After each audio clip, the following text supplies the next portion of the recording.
오늘 본문 말씀 잠깐 나누도록 하겠습니다. 오늘 사도행전 10장 본문 아주 의미 있는 본문이고 역사적인 본문입니다. 왜냐하면 유대인들과 이방인들을 갈라놓았던 그 장벽이 무너지는 장면이 바로 이 사도행전 10장입니다.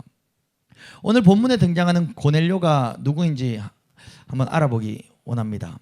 1절에 고넬료에 대해서 이렇게 말하고 있습니다. 가이사랴에 고넬료라 하는 사람이 있으니, 가이사라는 유대인보다는 이방인이 훨씬 더 많이 살고 있는 도시였습니다. 그리고 고넬료는 그 도시에 살았는데, 고넬료의 직업은 100명의 군사들을 지휘하는 백부장이었습니다.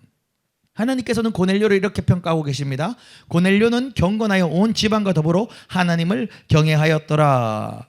고넬료의 경건은 무엇을 보면 알 수 있을까요? 첫 번째, 고넬료는 가난한 자들에 대한 관대한 관심을 가지고 구제를 많이 했습니다. 두 번째, 고넬료는 규칙적으로 기도를 했습니다. 오늘 본문에서 고넬료가 환상 중에 하느님이 사자를 만나는 장면이 나오는데, 그 장면은 제9시, 즉 지금으로 말하면 오후 3시입니다. 오후 3시쯤에 고넬료가 기도를 하고 있었습니다. 그 기도를 하고 있었는데 고넬료에게 하나님께서 사자를 보내주신 것입니다. 하나님이 사자요. 그리고 하나님의 사자는 고넬료에게 명령하셨습니다. 네가 지금 사람들을 요빠에 보내어 베드로라 하는 시몬을 청하라. 그는 무두장이 시몬의 집에 유숙하니 그 집은 해변에 있다 하더라. 이 말씀을 듣고 고넬료는 하인 2사람과 그리고 부하 가운데 경건한 한 사람을 불러서 베드로가 있는 요빠로 보내게 됩니다. 이제 카메라의 렌즈는 요빠에 있는 베드로에게 전환됩니다. 베드로도 정오에 기도하러 지붕에 올라갔습니다. 그때 베드로는 엄청나게 특이한 경험을 했습니다. 하늘이 열리면서 한 그릇이 내려오는데, 그것은 마치 보자기 같고 내 귀퉁이가 그 메어져 있는 보자기 같은데 땅으로 이거 씩 내려오는데, 그 보자기, 그 그릇 안에는 각종 4발 가진 짐승과 기는 것과 공중에 나는 것들이 들어있었습니다. 그것들은 근데 부정한 동물들이었습니다. 그런데 하나님께서는 베드로에게 그것을 잡아먹으라라고 말씀하시는 것입니다. 그래서 베드로는 저항했습니다. 나는 안 됩니다. 나는 못 먹습니다. 나는 이렇게 속된 것들, 나는 깨끗하지 아니한 것들을 내가 결코 먹은 적이 없나이다. 먹지 않을 것입니다. 그때 또 2번째 소리가 들렸습니다. 하나님께서 깨끗하게 하신 것을 네가 속되다 하지 말라. 그리고 이제 이런 일들이 3번이 반복되었습니다. 베드로는 안 됩니다. 못 먹습니다. 하나님이 속되다, 하나님이 깨끗하다 하신 것을 네가 속되다 하지 말라. 이게 3번이 반복됐습니다. 그리고 베드로는 자신이 본 환상이 무엇인지 도무지 이해할 수가 없었습니다. 그래서 베드로는 곰곰이 속으로 한번 생각해 보았습니다. 야, 이게 뭐지? 이 환상이 무엇을 의미하는 것이지?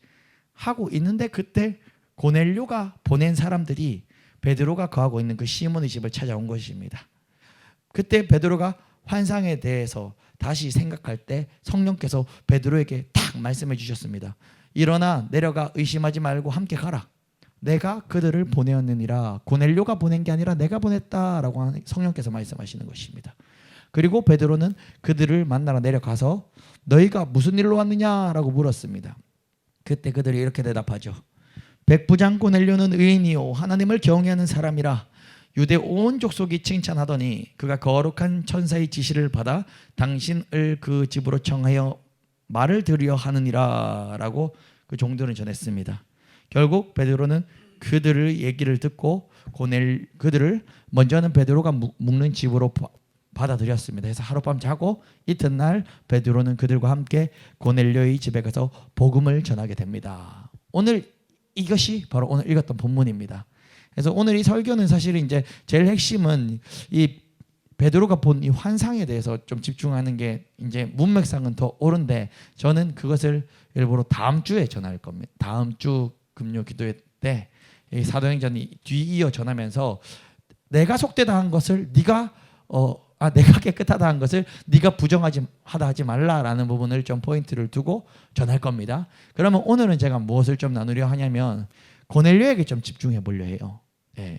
근데 이 말씀 자체는 고넬료에게 그렇게 문맥상 만약에 10장을 한 주제로만 전한다면 고넬료에 집중해서 전해야 될 말씀은 아니에요.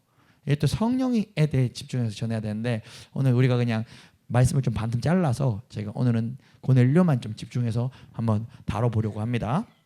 첫 번째, 아주 짧게 전달하겠습니다. 여러분 그냥 여러분 알아서 적용 다 하셔야 돼요. 제가 딱 진짜 다 한 5줄만 얘기하고 말 겁니다. 첫 번째, 기도하는 자에게 하나님은 말씀하신다는 사실을 우리는 기억하면 좋겠습니다. 자, 이게 뭔 말이냐?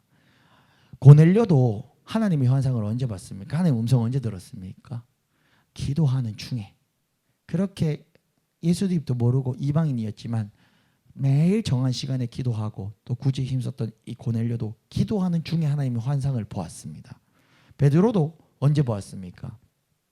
제6시 정오 때 그 밥 먹기 전에 이렇게 옥상에 올라가 가지고 기도 시간을 가졌는데 그 기도하는 중에 하나님의 환상을 베드로도 보았습니다. 결국 이겁니다. 기도하는 사람에게 하나님께서 말씀하신다라는 것, 이걸 기억하기 소망합니다. 결국 베드로도 기도하는 중이었고 고넬료도 기도하는 중이었고 하나님께서는 기도하시는 자를 통하여 당신의 일을 행하셨습니다.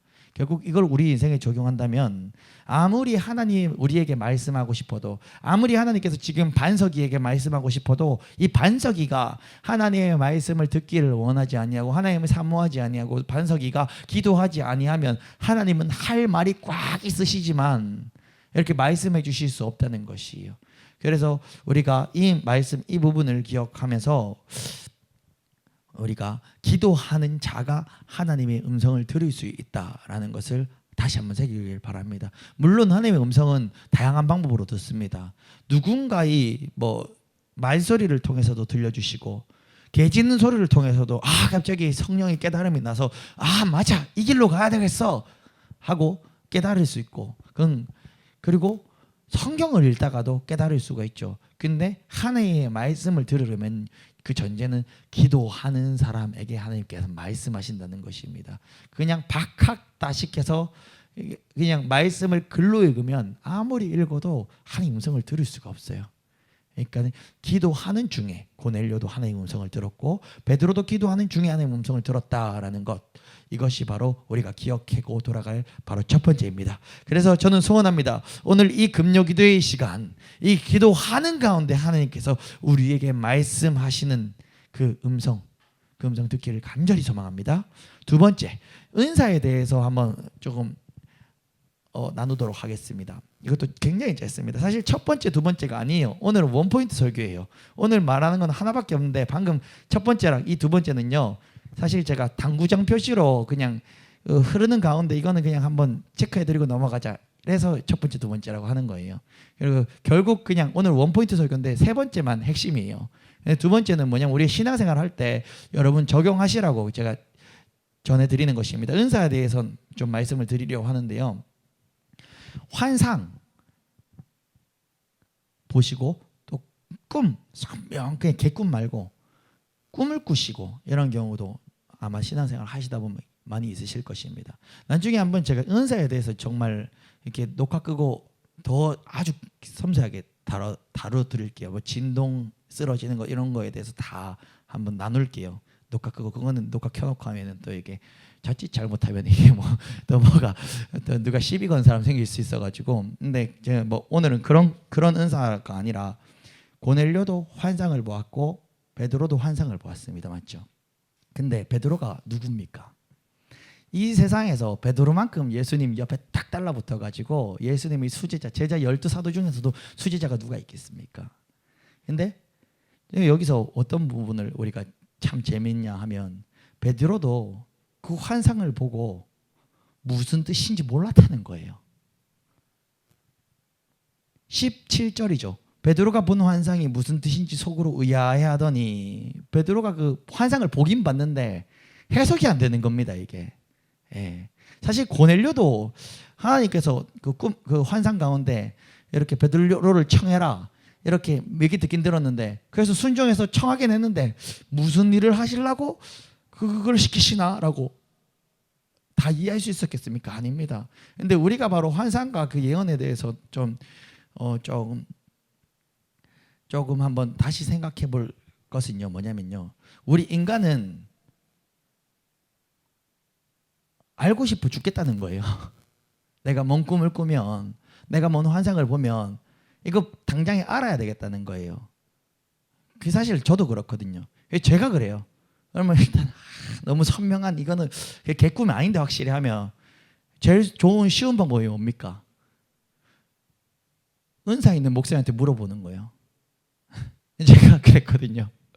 근데 오늘 이 말씀 가운데 보면 베드로도 그 환상을 보고 그 환상을 이해할 수 없었습니다. 그런데 제가 조금만 더 말씀 더 뒤로 가면 결국 베드로는 그 환상이 뭔지를 알았어요. 어떻게 알았죠? 고넬료가 보낸 사람들이 찾아왔잖아요. 그 상황 가운데 그 환상이 이것 때문이었구나 하고 베드로가 고넬료의 집에 나중에 찾아갑니다. 그때 박수를 딱 치죠. 34절이죠. 베드로가 이름을 열어 말하되 내가 참으로 하나님은 사람의 외모를 보지 아니하시고 각 나라 중에 하나님의 경외하며 의를 행하는 사람은 다 받으시는 줄로 깨달았도다. 35절 가서 그 환상 이거구나 깨달았다는 거예요. 제가 지금 뭔 얘기를 하는가 하니 베드로도 환상을 보고요. 이 환상 뭐지? 이거 분명히 하나님의 음성인데 이해가 안 되네 해가지고 바로 요한한테 가가지고 야 내가 꿈을 꿨는데 꿈 해석 좀 해달라고. 아니면 안드레한테 가가지고 내가 꿈을 꿨는데 꿈이 이해가 안 된다고. 야고보한테 가가지고 이 꿈이 뭐냐고 좀 가르쳐달라고. 이렇게 하지 않았다는 것입니다. 그렇다면 만약에 그렇게 했다면 요한이는 베드로의 꿈을 해석해 줄 수 있었을까요? 안드레는 야고보는 베드로의 꿈을 듣고 해석할 수 있었을까요? 못했습니다. 그 환상은 성령께서 베드로에게 주신 것이고, 그리고 이 말씀을 꼭 기억하시기 바랍니다. 성령께서 작정하시고 그 사람에게 필요해서 보여주신 환상은요, 성령이 해석해 주십니다. 맞잖아요. 베드로가 자기가 환상을 봤어요. 근데 그 환상을 왜 본 겁니까? 이방인에게 이제 선교의 길을 열려고 하나님의 계획함 가운데 환상을 보여주신 거예요. 근데 베드로가 그것을 이해 못하면 선교의 길 안 열리나요? 아니죠. 하나님 일 하시죠. 근데 하나님 일 할 때 베드로가 그 길 잘 걸어갈 수 있도록 미리 예고편 먼저 보여주신 거죠. 자, 그러면 우리도 꿈을 꾸고 환상을 봤을 때 해석하지 못한다고 너무 힘들어하지 마십시오. 그리고 어떤 영한 목사님, 신실한 목사님한테 가서 물어도 명쾌하게 답을 못 내려줄 수 있습니다. 물론 내가 이렇게 그냥 예를 들어서 마귀한테 눌려가지고 짓눌려서 꿈을 꾸는 거면 목사님이 캐치해 줄 수 있겠죠. 그거는 마귀가 지금 괴롭혀서 자꾸 이제 요즘에 잠도 못 자고 자꾸 꿈꾸게 이렇게 해석해 줄 수 있지만, 그 사람한테 보여준 환상은 성령께서 그를 통해 하실 말씀이 있어서 꼭 필요해서 보여주신 환상이면 성령께서 해석해 주신다는 것입니다. 그걸 반드시 기억하길 소망합니다. 그래서 우리가 너무 사람에게 의존하는 신앙이 되지 않길 원해요. 그것을 반드시 성령님이 저한테 환상을 보여주셨어요. 근데 내가 이 환상이 뭔지를 풀지 못해가지고 성령의 말을 하고 싶은 말을 내가 못 듣는다면, 근데 성령은 하고 싶은 말을 그걸 통해서 지금 이렇게 쓰셔야 되는데 성령께서 알게 하십니다. 물론 내게 하나님 뭡니까? 하면서 이렇게 묻고 기도하고 간구할 필요는 있겠죠. 그래서 그 부분을 기억하시길 바랍니다. 하나님이 여러분에게 주신 꿈과 환상은 성령께서 해석해 주신다라는 사실을 기억하시기 바랍니다. 마지막 세 번째, 이제 진짜 본론 고넬료의 청함입니다. 오늘 설교의 제목이 바로 고넬료의 청함입니다. 설교 제목만 보아서는 아마 이렇게 해석하실 수 있습니다. 이러면 정말 위험한 해석이, 이게 그냥 완전 잘못된 설교입니다. 이렇게 해석하시면 이방인이지만 고넬료는 의인이었고 경건하고 구제하였고 하나님께 항상 기도하였더니 결국 하나님께서 고넬료에게 복음을 주셨습니다 라고 설교하는 경우가 있어요. 이거는 완전 잘못 해석한 거예요. 이거는 그냥 틀린 그냥 이거는 틀린 설교입니다. 예. 근데 많이 해요. 그렇게 설교 많이 해요. 근데 이건 진짜 틀린 설교입니다. 이거는 지금 방금 제 이 말은 뭐냐면 천주교에서 이렇게 가르칠 수 있을지 몰라도 교회에서 이렇게 가르치면 안 됩니다. 우리가 눈여겨보아야 할 부분은요, 그렇게 경건하고 하나님을 경외하고 백성을 많이 구제하고 하나님께 항상 기도하였어도 예수 복음을 알지 못하는 자에게는 구원이 없다라는 사실입니다. 고로 고넬료는 베드로를 만나기 전에 죽었으면 반드시 지옥 갔습니다.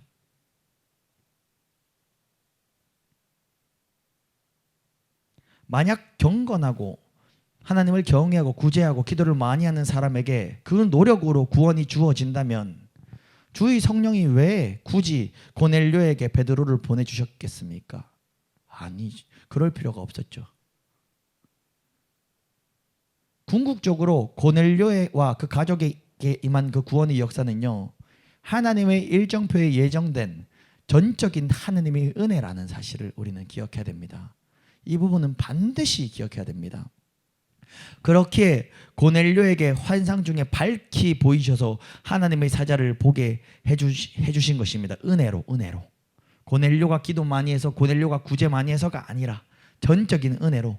그렇기에 베드로에게 황홀한 중에 부정한 동물들을 먹으라는 환상을 보여주시며 결국 이방인의 집에 찾아갈 마음이 없었던 베드로의 마음을 바꾸시고 고넬료의 집을 찾아가게 하신 것도 하나님의 전적인 계획이고 은혜인 것입니다. 이것은 궁극적으로 이방 세계로 선교의 문을 여는 하나님의 결국 절대적인 계획이었습니다. 결국 고넬료의 집에 베드로가 찾아가서 예수 그리스도의 복음을 전한 것은 고넬료가 경건해서가 아닙니다. 고넬료가 하나님을 경외해서도 아닙니다. 고넬료가 구제를 많이 해서도 아닙니다. 고넬료가 기도를 많이 해서도 아닙니다. 이것은 오로지 하나님의 은혜인 것입니다. 여러분, 고넬료의 공로는 한 개도 없습니다. 고넬료의 공로는 단 하나도 없습니다. 만약 고넬료가 구제를 많이 하고 기도를 많이 해서 하나님이 그 집에 구원을 허락해 주셨다라고 설교하고 해석한다면, 여러분, 그러면 예수 믿는 자를 핍박하고 죽이던 사울이 예수님을 만난 것은 우리는 어떻게 해석할 수 있습니까? 사울은 예수님을 사랑한 것도 아니고 예수님을 위해서 한 게 아무것도 없는데 그 사울에게 예수님이 직접 만나 주신 건 우리는 과연 어떻게 해석할 수 있냔 말이죠. 그래서 오늘 가장 중요한 기억해야 될 것은요, 정말 이렇게 해석하는 사람들이 많아서 그래요. 10장 4절에 고넬료가 주목하여 보고 두려워 이르되 무슨 일이니까 천사가 고넬료한테 네 기도와 구제가 하나님 앞에 상달되어 기억하신 바가 되었으니, 결국 고넬료가 예수님은 모르지만 기도 열심히 하고 구제 많이 하니까 그게 하나님 마음에 상달돼 가지고 이렇게 해석을 하면서 우리 행위로 자꾸 집중하는 그런 설교를 하는 경우를 제가 본 적이 있습니다. 그거는 틀린 것입니다. 사울의 구원 그리고 신실한 고넬료의 구원 모두 그냥 하나님의 계획 안에 그리고 하나님의 섭리 안에 있는 것입니다. 그렇다면 지금 이 자리에 앉아 계신 여러분들의 구원도 오로지 하나님의 섭리와 하나님의 은혜 안에 있는 것입니다. 그런데 우리가 그러나 기억해야 될 것은 하나 있습니다. 우리가 기억해야 할 것은 뭐냐면요, 고넬료의 마음이 뭐죠? 경건하고 하나님을 경외하는 마음과 고넬료의 행위는 뭐죠? 구제하고 기도한 그 행위가 구원을 가져온 것은 아니지만 그 고넬료의 마음과 행위는요, 하나님이 기쁘게 받으셨다는 것. 우리 이건 기억해야 됩니다. 10장 4절 다시 한번 우리 한 목소리로 읽어볼까요? 시작. 고넬료가 주목하여 보고 두려워 이르되 주여 무슨 일이니까? 전사가 이르되 네 기도와 구제가 하나님 앞에 상달되어 기억하신 바가 되었으니. 아멘. 우리 모두 예수 십자가의 피의 공로로 온전한 은혜로 구원받은 자들입니다. 원래는 우리가 이 세상에 죄로 잉태되어 고아와 같이 전전하다가 그저 죽어 영원한 지옥불에 그 지옥 불구덩이에 떨어져야 마땅한 것이 우리 인생이 아니었습니까? 그런데 우리는 이 시간 예배 현장에 있는 우리들은 하나님의 은혜로 하나님께서 자신의 독생자 외아들이 그 피를 우리에게 부어주셔서 영원한 지옥에서 영원한 생명으로 옮겨주신 자가 바로 이 자리에 있는 우리들입니다. 그렇기에 우리는 이제 예수 그리스도의 그 이름을 힘입어 우리는 죄 사함을 받았습니다. 우리는 용서받았습니다. 그런 우리들은 이제 어떻게 살아야 합니까? 우리는 이제 나를 위해 살 것이 아니요 나를 위해 십자가에 못 박혀 대신 죽어주신 예수님을 위해 우리는 살아야 할 것입니다. 그런즉 우리의 남은 모든 인생은 오로지 하나님이 기뻐하시고 하나님이 기억하시는 것들로 우리는 가득 채워야 합니다. 그렇다면 우리가 이 말씀을 읽을 때 하나님은 고넬료의 어떤 부분을 기억하고 기뻐 받으셨습니까? 바로 기도와 구제, 그 기도와 구제가 하나님 앞에 상달되어 기억하신 바 되었다 했으니 우리는 그래서 기도와 구제로 그리고 그것으로 하나님을 기쁘시게 하고 그것으로 하나님이 우리를 기억하시게 행하여야 할 것입니다. 이게 좀 어렵죠, 설교가. 근데 바로 이해하셔야 돼요. 고넬료의 잘함, 고넬료의 기도, 고넬료의 구제로 그가 구원의 길로 온 게 아니라는 것을요.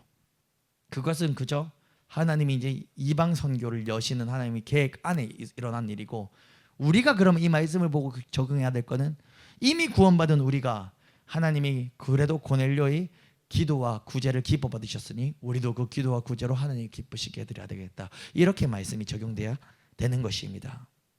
또 한 가지 더 주목해야 할 것이 있습니다. 고넬료가 기도하고 구제하고 하나님을 경외하고 경건하였기 때문에 하나님께서는 베드로를 보내주셔서 예수를 알게 하시는 것이 아니라 고넬료의 구원은 하나님의 절대 주권입니다.